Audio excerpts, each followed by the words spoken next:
and welcome to Window on the World. I'm your host, Natalie Cossey. We have an exciting show for you today as we're featuring MSSU students and faculty who recently attended the International Media Seminar in Paris, France. Thank you all so much for being here. How is everyone? Great. All right. Great. If you would please go around and introduce yourselves and tell us your major or affiliation to MSSU. I'm Levi Andrew, and I'm a mass comm major. I'm Nancy Ellis, and I am a PR major as well as the administrative assistant for the communication department. My name is Brad Stout, and I am a mass communication major as well as the editor-in-chief of the student newspaper, The Chart. I'm Mariah Evans, and I'm double majoring in mass communications and public relations. Hi, I'm Shanna Slavings, and I'm a professor of communication here at Missouri Southern. Well, thank you so much for being here, and we just want to say that this is such a great group of people to have on the show because we have a mixture of students and faculty alike, some of whom have been on this trip before, right?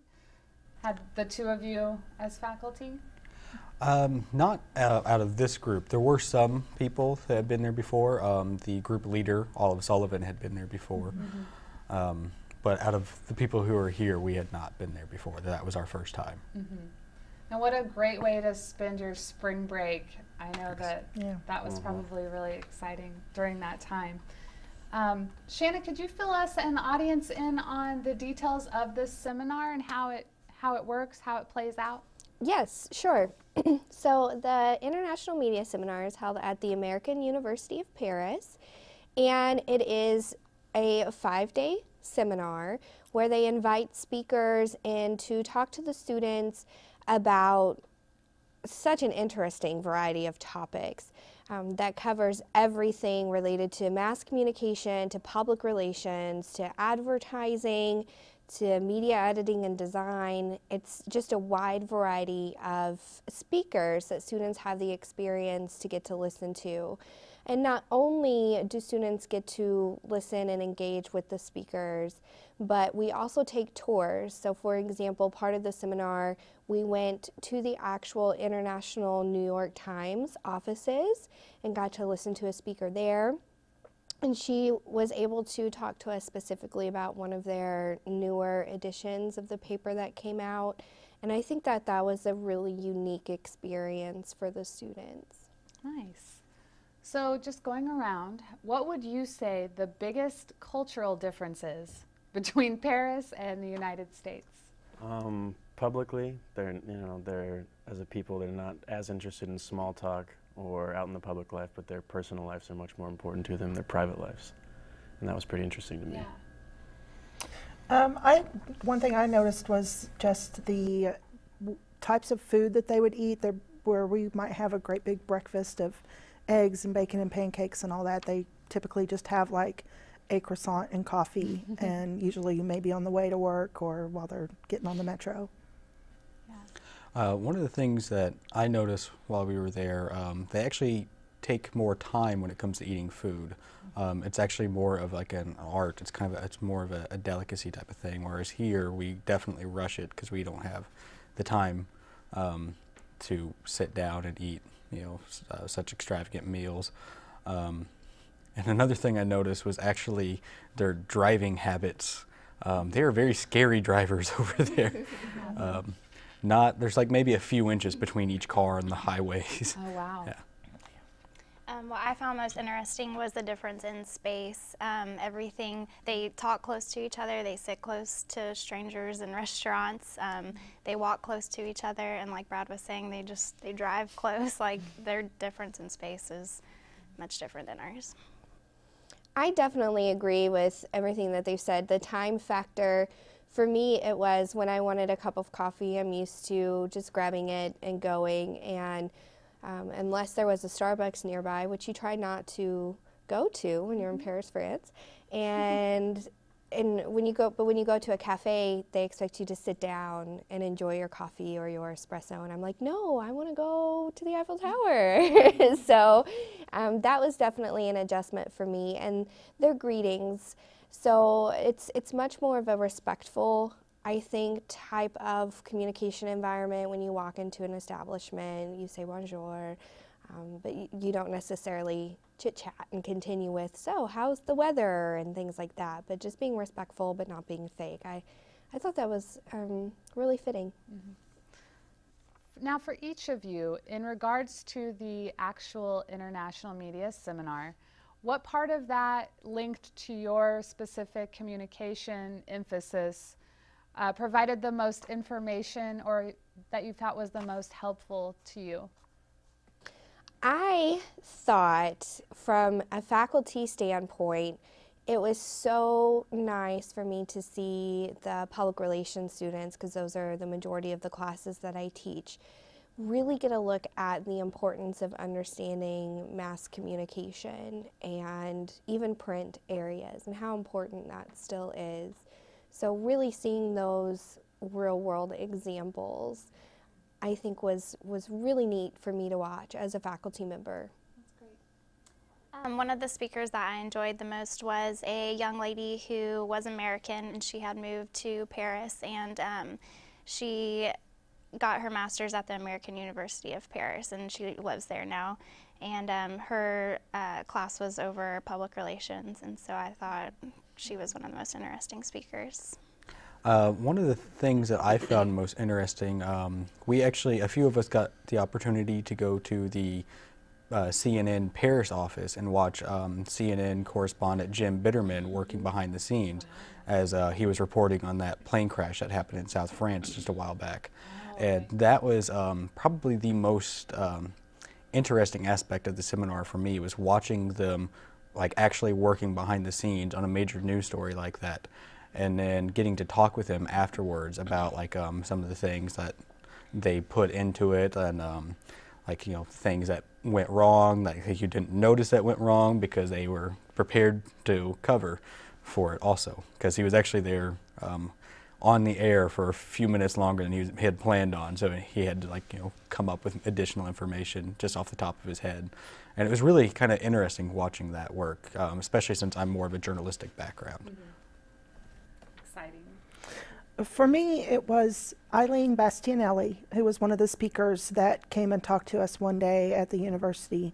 And she just talked a lot about, she's also an American transplant to Paris, and she works in PR, has worked for a lot of different and prestigious firms. But one thing she said was, find an open door and burst into it. And that's just really stuck with me about, you know, when you have an opportunity, like, go for it with gusto. Don't just, you know, think, well, maybe I'll try that or something, but really get into it. I like that. We can all use Mm-hmm. that. For me, it was visiting John Morris's home. He gave a speech. He's a 98-year-old photojournalist. He photographed all through World War II. He gave us a slideshow on an old projector. And for me, that kind of helped change my career path a little bit and got me really more interested in that side of things, showing how powerful a photo can be. That's awesome. Where would you say in Paris was the most awe-inspiring place you were, or area? That's really tough. I mean, anywhere you go, just so much history everywhere you look around. All the buildings are so old. Yeah. There's so much to look at and so much has happened there. Mm-hmm. It's hard for me to say just one place, I guess. So just as a whole? The whole place, yeah, I would have to say. Okay. Yeah, I would agree with that. We had a river cruise on the Seine River, and going through the city in several different areas and getting to see all the different architecture. And through the cruise, we got to see some of the older architecture and some of the newer as well. And it's just, everything's just beautiful. I would say for me, it would definitely have to be the Eiffel Tower area, because the first time that I actually saw it up close, that was like the moment that solidified, like, yes, I'm here in Paris. There's no denying that. And that's just, and it's way bigger than you would expect. Yeah. So you just kind of turn the corner and then there it is. It's definitely one of those areas that kind of stuck out to me. Yeah, I would agree with them. It's hard to pinpoint one specific thing because, I mean, just walking down the street, everything around you is just absolutely beautiful. Mm-hmm. But I would agree with Brad. Definitely the Eiffel Tower was awe-inspiring, and we also got to go to Versailles, and that was absolutely gorgeous. Nice. Yeah, it was really, for me, it was an experience of, wow, I am really here. I'm here with all these historical places and artifacts and taking that in. So the moments are vast on how many of those you have while you're there. One of my favorite memories will be in the garden in front of the Louvre Museum, where there was a pond and just people literally lounging, kind of sunning in their coats, but the sun was just starting to set. And so at that moment, I decided to pretend as though I was French and belonged there as well, and went and sat in the green lounge chair. And when you look around, you know, to my left was the Eiffel Tower, and right in front of me was the Arc de Triomphe, and then right behind me was the pyramids and the Louvre. And I was just like, this is like the one place I'm supposed to be right now. That sounds perfect. It was. So being in a city like Paris that's so unique and so beautiful, how did it feel to be united with other international communication students and teachers globally during that time there? It was interesting. It was a good experience. I think that the students learned a lot from one another and made connections with other students from other universities. But a bit of times it was maybe a little bit crowded, trying to get us all on the metro, students from 3 universities. So definitely learn the metro when you go, and that'll give you a lot more confidence. Yeah, I agree. We all were there for the same thing, so we could all relate to one another, and we got along great, and we were able to learn from each other. And I know some people still stay connected with other students from other schools, so it's awesome.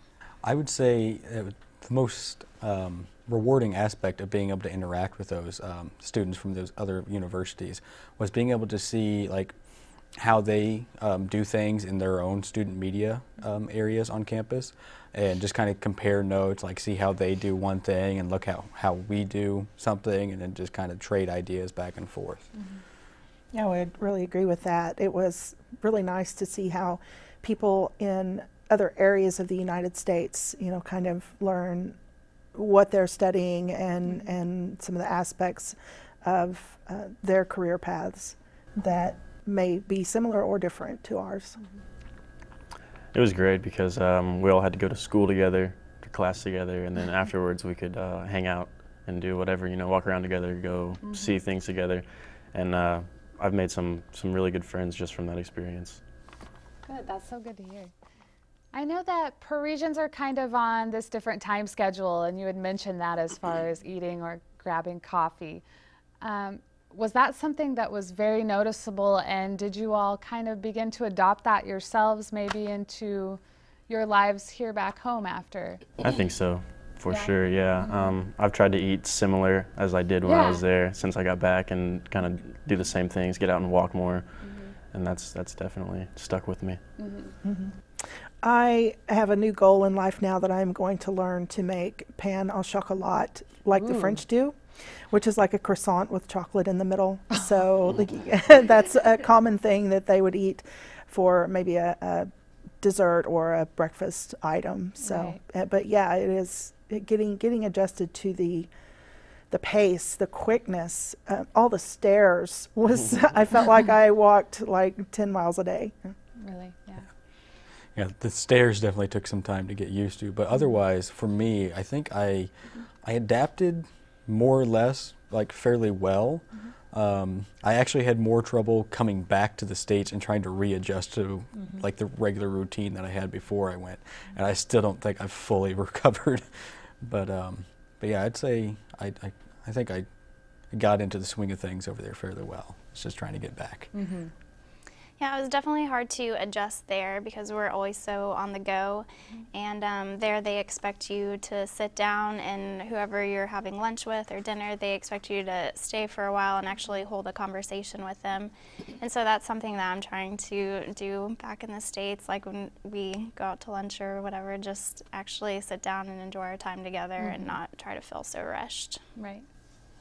Yeah, it was unique in the fact that while I was there, because typically when you're in a new place, you sort of feel like maybe you're on a vacation, you do want to slow down and you do want to take that time, but you're in Paris. And so I was like, I want to do this and I want to do this. And So I had that internal struggle of, you know, I do want to just relax and have my coffee, but at the same time, I want to go to the museum. So that was a big struggle for me. And there were a couple of times where I would have to apologize to our waiter, you know, and ask for the check, like, l'addition, s'il vous plaît. And they would look at me and I was like, I know, I'm a busy American, you know, and they would just kind of laugh. But yeah, so I knew I was out of the norm doing that, but I made that conscious decision of, well, do I want to sit here for another half hour and then ask for my check, or do I want to go back to the Eiffel Tower? So it was a choice you had to make. Right.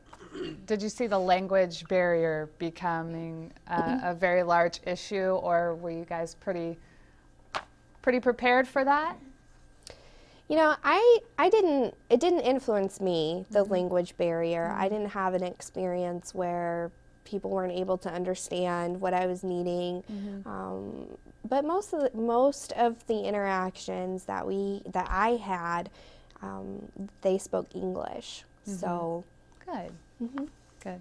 Yeah, luckily English is their second language, so a lot of them do know English, maybe not fluently, but enough to, you know, relay the message of, you know, what you're needing if you go into a restaurant.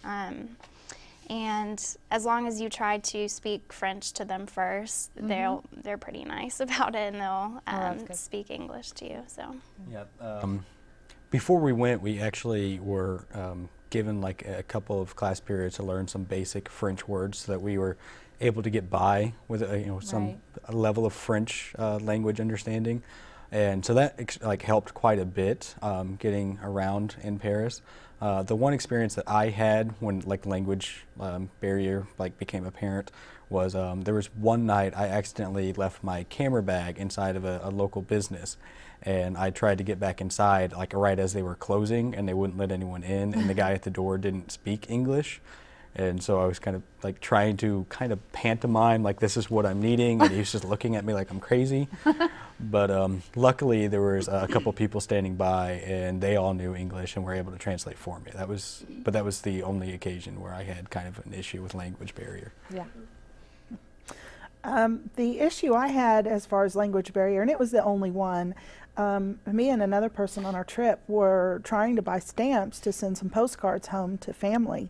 And they have these little stores that are sort of like our tobacco shops / convenience stores, and they're called Tabacs. And it seemed that we had trouble finding one where either somebody spoke enough English to help us or would admit they spoke enough English. I don't know.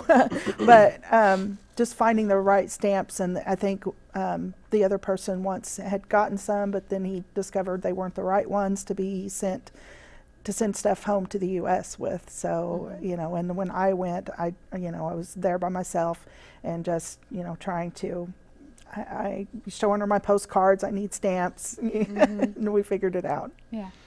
The language barrier was never a problem for me, except for once I had to be at the hotel at 5:30, and it was 5:15, and my cab driver didn't speak any French or any English at all, only French. And so that was the only problem, but I luckily had my phone, so did a little phone translate. Nice. So how would you describe the food and the nightlife kind of Paris? What did you think about that? It was great. Was it? Oh yeah. Good. Oh yeah, it's wonderful. Yeah, we tried to go out and experience that as much as possible, and even if we were just out touring around something, like seeing sights, if it was getting towards that time, we would head out and see if there were any bars or restaurants or what was going on or what it was like over there in general, just to get a glimpse of it. I gotta ask, did you guys go dancing?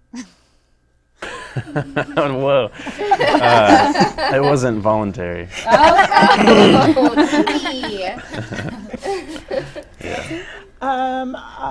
I didn't go out a whole lot, but there was one little bar down the road and around the corner that we visited a few nights, and it was really nice, and they kind of got to where, you know, they expected us. They would say, see you tomorrow night. Oh, yeah.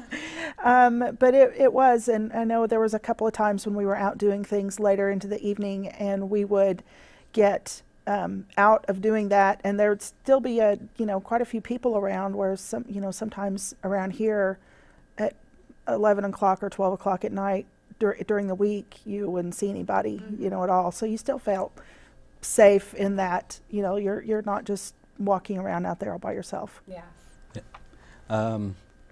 As far as like, you know, nightlife and stuff, I think their most popular area for nightlife is the Latin Quarter, which we actually didn't spend too much time over there at night. Like we went over there a few times like during the day, but we were more or less just kind of passing through.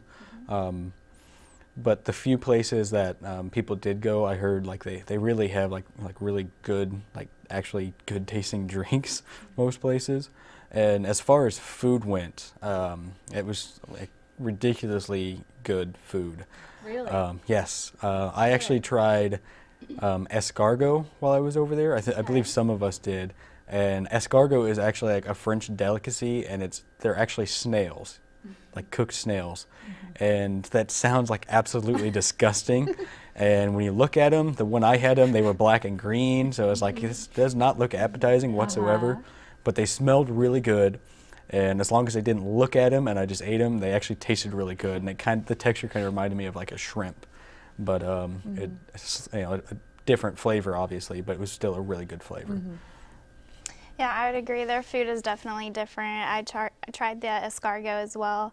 And then I know Katie's not here, but she was the most brave one out of all of us about trying new things. And she had like raw meat with like a raw egg on top of it, and she loved it. And then there was like something else weird, like bone marrow and toast or something like that. So their food was definitely different, but it was good. Yeah, and I'm glad you brought that up, because Katie would literally, we would get to the restaurant and she would look at the menu and she would just ask like, what is the best thing on here? And it was usually the most, unordinary for us. And she just, nothing scared her, and she ate everything like a champ. That was really impressive. I tried escargot for the first time as well. My husband's been trying to get me to try escargot for years, and no. So I told him he would never believe me, but I had a witness. Nancy witnessed me try it. And then I actually ate duck for the first time as well, and it was good. And everything is fresh. So even the lunch meat you get on your sandwiches, it's fresh. It tastes different. Chicken actually tastes like what I think chicken should taste like. And so that was, I think that's one of the reasons maybe we enjoyed that food so well. And as far as nightlife goes, one of my favorite experiences was when we went to the top of the Eiffel Tower late at night, between like 10:30 or 11, something like that. That was a really neat experience. That's great. Now, Levi, I know that you're a photographer and that your emphasis is going to be headed towards photojournalism. Is that right? Yes, correct. And you brought some photos to share with us today. Of course, yes. If we could take a look at those, that'd be amazing. Wow, that's a great shot. I love that angle. Thank you. That was out of our hotel room, actually, straight out of the window. It's really pretty. That's actually our hotel is actually in that picture, and that's where I had breakfast almost every day. Oh, that's wonderful. That's just right there for all fresh. That's great. Every day. So colorful. Oh, that's a good one. Lots of cool little cars like that. Minis and Alphas everywhere. A lot of very small cars. Tiny little cars. It's a cool That's picture a nice of the Eiffel angle. Tower. That was the first day we saw it, wasn't it? I'm seeing a little bit of gloom. Was it kind of Yes. overcast while you Yeah, were there? definitely. Yeah. Yeah, definitely a little Oh cloudy. wow, look That's at the moss on a that living building. wall. Yes, that was a very interesting building. Oh, that's so neat. It's actually a museum. That was the same shot as earlier, but At nighttime. That was that first Yeah, night. the coloring on that's fantastic. Oh wow. Yeah, the Eiffel Tower at night. There you go. I What love bridge that. was that taken from? On that one by the metro. Was it Ponte Alma, possibly? It's a great clouder on the top of that one. Yeah. Amazing. And this is in the catacombs. It's kind of gloomy. Catacombs. Oh wow, yeah. yeah. Pretty creepy down there? A little weird, Yes. you know. It's definitely a long walk down there. Oh, that's a beautiful Eiffel shot. Tower by night. This on top of the Eiffel Tower. Oh wow. Mona. Mona, Can't have Paris without Mona. right? Is she smiling or not? You know, I still don't know. This is Versailles. No, people Okay. keep taking selfies with her. I don't think she was smiling. That's Yeah. Jim Morrison's alleged burial site. Oh, Alleged? Alleged. Yeah, since they took the name off. Well, thank you so much for bringing those in. Course, we really yes. appreciate that. Real quick, we just want to know what your favorite moment was during the whole trip. Or most memorable. Probably the cabaret dinner where all 3 schools got to eat together. I got put in a dress and put on stage and danced with some Really? can ladies. I hadn't heard. I didn't put those pictures in the slideshow. Oh, yeah. Yeah, well, I didn't put those. They're on my Facebook page. That's where they're at. But yeah, Okay. that was definitely for me. That was really fun. Yeah. I think for me, getting to see Notre Dame was probably the best thing of the whole trip. It was just so beautiful in there. And I think they were having a little bit of a service when we went in, and we didn't have much time, but just even kind of rush through and see everything was beautiful. My most memorable moment was actually the entire last night that I was there, because I tried to cram in as much stuff as I hadn't gotten time to do. And so that last night I saw Père Lachaise, which is where Jim Morrison was buried. I went to the Louvre at night because I hadn't gotten a chance to go there, and it looks really beautiful at night, lit up. Saw Notre Dame lit up at night, and then I stopped inside this jazz club that was inside of an old, it was in the dungeon area of an old prison from the 1400s, but they had converted it into a jazz club, and I saw like a live jazz band there, and that was probably my most favorite moment in the entire trip, was listening to that jazz band in that really kind of odd environment, but a very lively environment too. I would say one of my favorite moments was visiting the Locks of Love Bridge. It's something that I've always seen pictures of and always wanted to visit, and so it was just awesome to actually be able to do that. Honestly, one of my favorite moments was probably when we got back to Springfield and I knew that everyone was home and safe, and I felt super accomplished. I looked at all of them, I was like, we did it. We have everyone home and everyone's safe. Because Paris was great. It was so amazing. And the experience, it's hard to describe in words, but getting home was great too. Nice. Well, we thank you all so much for being here and giving us a peek into your 2015 Paris trip. So thank you all so much for joining us for this episode of Window on the World. See you next time.